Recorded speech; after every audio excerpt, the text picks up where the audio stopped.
Hello বন্ধুরা, কেমন আছো তোমরা? আশা করি খুব খুব ভালো আছো।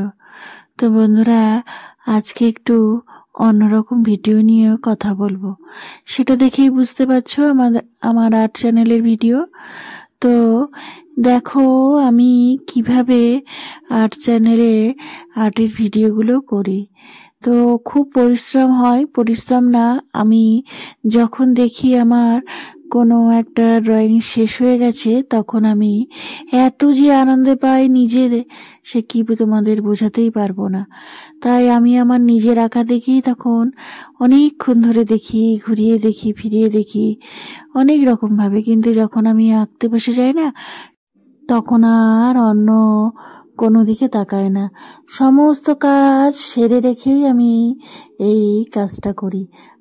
তো এই যে কালার পেন্সিলগুলো দেখছো, আজকে এখানে 4টে কালার পেন্সিল দিয়ে আমি এই লোটাসটা করেছি।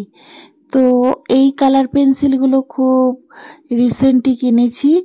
আমার না ছোট্ট থেকেই কালার পেন্সিলের দিকে না একটা বেশি ঝোঁক ছিল।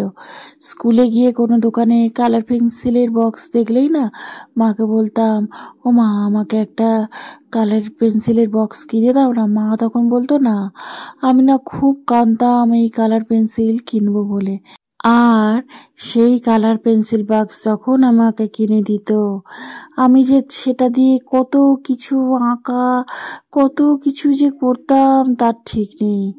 আমার কাছে একটা কালার পেন্সিলের বক্স মানে স্বপ্ন ছিল। এখনও আমি কালার পেন্সিলের বক্স দেখলে, মানে কোনো কালার আঁকার জন্য যা সব সরঞ্জাম লাগে সেগুলো দেখলে এখনও আমি আকৃষ্ট হই। আর তোমরা আমার চ্যানেলে দেখেছো ফেলে দেওয়া জিনিসগুলো দিয়ে কিছু না কিছু বানিয়ে ফেলার চেষ্টা করি। ছেলেমেয়েরা কোনো কিছু कैसे बताऊं किस किस तरह से पल पल मुझे तू सताती, तेरे ही सपने लेकर के सोया, तेरी यादों में जागा, तेरे ख्यालों में उलझा रहा यूं जैसे कि माला में।